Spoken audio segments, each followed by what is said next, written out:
بسم اللہ الرحمن الرحیم۔ آپ دیکھ رہے ہیں یوٹیوب چینل، میں ہوں رانا ظفر اقبال ظفر، اور اس ویڈیو کا نام ہے دل تھام کے۔ تو آج کی اہم خبر ہے جناب، پھندا تیار ہو چکا ہے، اب صرف گردنیں رہ گئی ہیں کہ کس کس کی فٹ آئیں گی۔ کہتے ہیں کہ سب پھڑے جائیں گے، بھئی کون کون پھڑے جائیں گے یہ وزراء کہہ رہے ہیں، اور جناب جو ترجمان ہیں حکومت کے وہ کہہ رہے ہیں، اور یہ بھی ان کا کہنا ہے کہ ان کی تحقیقات جو ہیں وہ زیر نگرانی وزیر اعظم جناب عمران خان صاحب کے ہوں گی۔ تو جناب چلتے ہیں ویڈیو کی طرف۔ اس سے پہلے میں گزارش کروں گا کہ آپ دوست پلیز مہربانی کر کے چینل کو سبسکرائب کر لیں، لائک اور شیئر کرنا مت بھولیے گا، تاکہ وقت مقررہ پر آپ کو ہر نئی آنے والی ویڈیو مل سکے۔ تو جناب وزیر اطلاعات فواد چودھری صاحب کا کہنا ہے کہ پینڈورا لیکس کی تحقیقات کے لیے وزیر اعظم عمران خان نے ایک اعلیٰ سطح کا سیل قائم کر دیا ہے، جو وزیر اعظم انسپیکشن کمیشن کی نگرانی میں کام کرے گا۔ وزیر اعظم صاحب خود اس کی نگرانی کریں گے۔ پیر کو اپنے ٹویٹ میں انہوں نے کہا کہ یہ سیل پینڈورا لیکس میں شامل تمام افراد کی جواب طلبی کرے گا اور حقائق قوم کے سامنے رکھے جائیں گے۔ فواد چودھری کا اپنی ایک اور ٹویٹ میں کہنا تھا، یہ بدقسمتی کی بات ہے کہ تمام بڑے میڈیا ہاؤسز کے مالکان کے نام پینڈورا لیکس میں شامل ہیں، اور کئی ایک پر منی لانڈرنگ کے الزامات لگتے رہے ہیں۔ وزارت اطلاعات اس ضمن میں شفاف تحقیقات کا آغاز کر رہی ہے، اور پیمرا کو جواب طلبی کے لیے کہا جا رہا ہے، جبکہ اس وفاقی وزیر فرق حبیب صاحب آج کل وہ بڑے بڑے بیان دے رہے ہیں، اور وزیر اعظم لگتا ہے کہ ان کے بہت قریب ہیں۔ ان کا کہنا تھا کہ وزیر اعظم عمران خان کا بڑا اقدام ہے کہ سیل تحقیقاتی رپورٹ میں یہ تعین کرے گا کہ اگر پبلک آفس ہولڈر کا آف شور اثاثہ گوشواروں میں زہر نہیں تو کرپشن کیس نیب کو بھجوایا جائے گا۔ انہوں نے اپنے ٹویٹ میں وزیر مملکت صاحب نے اپنے ٹویٹ میں کہا کہ منی لانڈرنگ کی صورت میں معاملہ FIA کو بھجوایا جائے گا، جو پبلک آفس ہولڈر نہیں ہوگا تو ٹیکس چوری کا کیس FBR کے پاس جائے گا۔ لاہور سے اکنامک رپورٹر کے مطابق پاناما کے بعد پینڈورا لیکس سکینڈل میں وفاقی کابینہ کے ارکان اور افسروں کے نام سامنے آنے کے بعد عمران خان کے حکم پر کارروائی کا آغاز کر دیا گیا ہے۔ یہ تو تھے جناب وزراء کے بیانات۔ ہمارے ذرائع کے مطابق، جو ہمارے ذرائع ہیں ان کے مطابق جو انالیسس کیا گیا ہے، جو سامنے آیا ہے، وہ یہ ہے کہ جناب وفاقی حکومت نے اثاثہ جات کی چھان بین کے لیے FBR سے رجوع کر لیا ہے۔ فیڈرل بورڈ آف ریونیو کو 15 دن میں تحقیقات کر کے رپورٹ پیش کرنے کی ہدایت کی گئی ہے۔ FBR کو اسکینڈل میں آنے والے افراد کے اثاثوں کا موازنہ کرنے کی ہدایت کی گئی ہے، جس میں جائیدادوں، مالیت اور اثاثوں کو چیک کیا جائے گا۔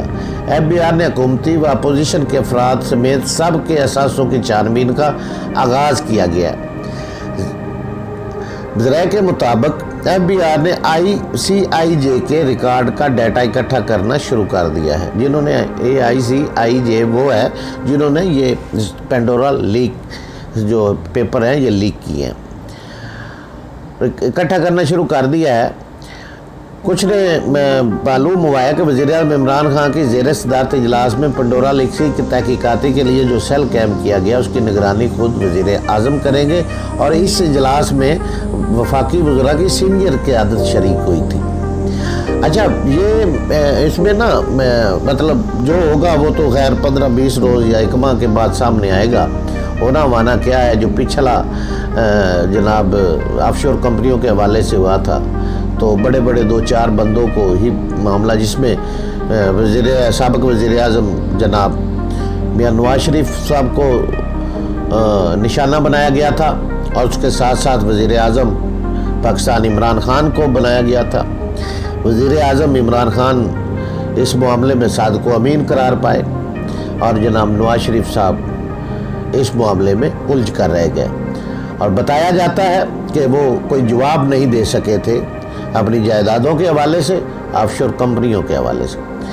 تو بہرحال یہ جو پینڈورا پیپر آئے ہیں ان میں بڑے بڑے جہاں میڈیا ہاؤسز کے نام سامنے آ رہے ہیں وہاں بڑے وفاقی وزراء اور ایسے بھی کئی نام سامنے آئے ہیں جن پر یہ قوم توقع نہیں کر رہی تھی کہ وہ بھی ایسا کر سکتا ہے، تو ان کے بھی نام سامنے آ چکے ہیں۔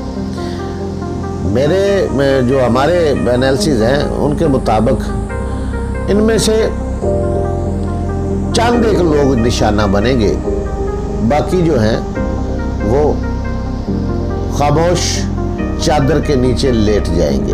لیکن ہونا تو یہ چاہیے کہ اگر یہ آ چکا ہے تو اس کی ایسی چھان بین، کڑی چھان بین ہو جس میں چاہے جناب وزیر اعظم کے دائیں کھڑا ہوا بندہ ہو یا بائیں کھڑا ہوا، اے ٹی ایم مشین ہو یا فیکس مشین، سب کو احتساب کے کڑے شکنجے میں جکڑ کر پاکستان سے لوٹی گئی ہوئی دولت واپس لی جائے، اور جس طرح انہوں نے ملک و قوم کو نقصان پہنچایا ہے اس کے لیے سخت سزائیں جو ہیں وہ دلوائی جائیں۔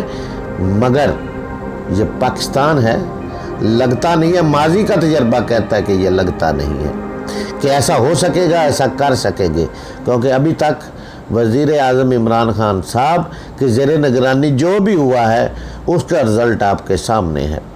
بار بار بیان کرنے سے بھی وہ اس کی بات کی اہمیت نہیں رہتی کہ انہوں نے جس چیز کا بھی کہا کہ اس کی میں خود نگرانی کروں گا وہ تباہ ہو گئی۔ تو جناب وزیر اعظم صاحب، آپ اس کی بھی نگرانی کر رہے ہیں تو پلیز نگرانی کیجئے گا، اور اس میں شامل جتنے بھی لوگ ہوں، چاہے وہ آپ کا اپنا نام ہو، ایک مثال بنا دیجئے گا۔ ایک بیان جناب وزیر اعظم جناب عمران خان صاحب کا سامنے آیا ہے۔ انہوں نے کہا کہ وہ جناب ایک تقریب میں خطاب کرتے ہوئے فرما رہے تھے کہ مجھے احساس ہے قیمتوں کے بڑھنے کا، موجودہ مہنگائی میں غریب کو تکلیف سے بچانے کی پوری کوشش کر رہے ہیں۔ مہنگائی کی بنیادی وجہ درآمدی افراط زر ہے۔ بدقسمتی سے ہمارے ملک کا نظام اشرافیہ کے لیے ہے۔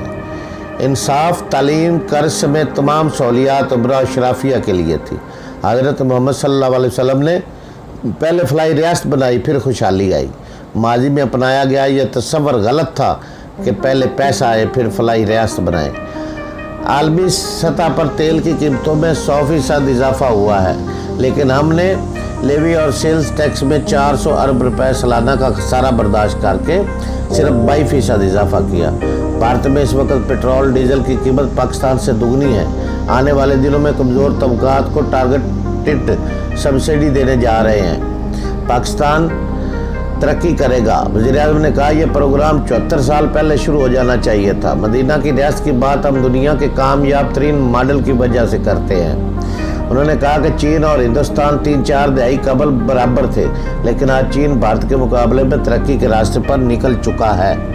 چین نے مدینہ کا ماڈل اپنایا، اپنے کمزور طبقات کو اوپر اٹھایا، غربت کا خاتمہ کیا۔ ہمیں مثالی اسلامی فلاحی ریاست بنانے کے لیے جو بنیادی اصول اختیار کرنے چاہیے تھے اس طرف توجہ نہیں دی گئی۔ انہوں نے کہا کہ ہمارے نظام تعلیم میں ایک مخصوص طبقے کے لیے مواقع تھے، ہم یکساں نصاب تعلیم لا رہے ہیں، اس پر تنقید کرنے والوں کو شرم آنی چاہیے۔ وزیر اعظم نے کہا کہ ہماری کوشش ہے کہ اپنے متوسط طبقے کو اوپر لائیں۔ کامیاب پروگرام ایک سنگ میل ہوگا۔ ہم نے ماضی میں کمزور اور غریب طبقے کے لیے نہیں سوچا۔ وزیر اعظم نے کہا کہ کامیاب پاکستان پروگرام میں آنے والے مسائل کی مانیٹرنگ کے لیے نظام ہونا چاہیے۔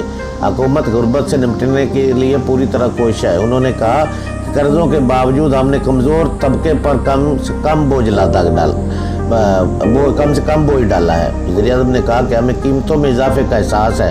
آنے والے دنوں میں ہم ایسی سبسڈی دیں گے کہ جناب عوام کو 40% تک ریلیف ملے گا۔ تو اس حوالے سے شوکت ترین کا بھی کچھ کہنا تھا۔ انہوں نے کہا کہ معاشی ترقی کے لیے معاشی پالیسیوں کا تسلسل ناگزیر ہے۔ حکومت متوسط طبقے کی آمدن کے لیے کچھ نہیں کیا۔ ماضی میں غریب صرف ترقی کے خواب دیکھتا رہا۔ حکومت